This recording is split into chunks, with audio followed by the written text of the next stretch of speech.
The United States federal government should reconfigure the number of seats on the Supreme Court.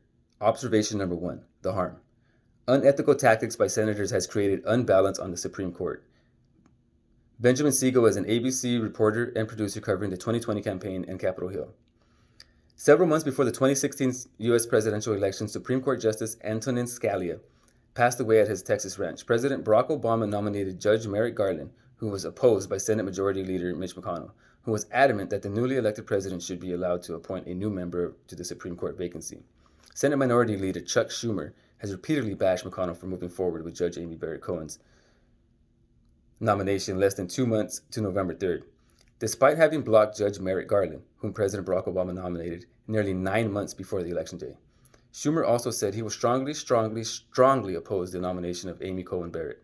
Schumer went so far as to say he would avoid meeting Barrett before Election Day so he could prolong her appointment to justice. He was also quoted saying, "I believe first that the whole process has been illegitimate, and second because she's already stated that she is for overturning the Affordable Care Act. Democrats believe Republicans stole a seat when they declined to appoint Garland, and in 2017 when Neil Gorsuch filled a vacancy on a party-line vote." Observation 2, inherency. The passing of Justice Ruth Bader Ginsburg has created a vacancy for a seat on the Supreme Court. Jessica Campizian is an associate producer for CNN Politics. Before taking office, each justice must be appointed by the president and confirmed by the Senate. Justices hold office during good behavior, typically for life. Ginsburg's death has opened up a political battle of the future of the Supreme Court. The vacancy on the bench creates what many conservatives view as a once-in-a-generation opportunity to move the makeup of the court from its current split of 5 conservative justices and 4 liberal justices to a more dominant 6-3 majority. It is uncommon to appoint a member to the Supreme Court this close to the election, as was stated by McConnell prior to the 2016 election, though the conservatives are pushing the senator behind the scenes to consider moving to fill the seat before November 3rd, potentially leaving the conference divided over what time is best.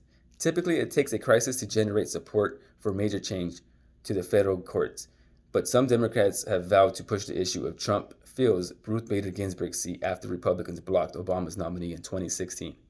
Observation number 3, the plan. Restructure the Supreme Court and its justices. Observation number 4, solvency. Rebalance the Supreme Court. Russell Wheeler is an adjunct professor at the Washington College of Law. The Constitution specifies no size for the Supreme Court. Congress settled on 9 in the late 1860s to match the number of judicial circuits. One proposal suggests a restructure to add more seats to correct the imbalance of the Supreme Court justices. It proposes 15 members to the Supreme Court and suggests a 10-member panel divided equally between those affiliated with one or the other of the 2 major parties. Those 10 members would select 5 more.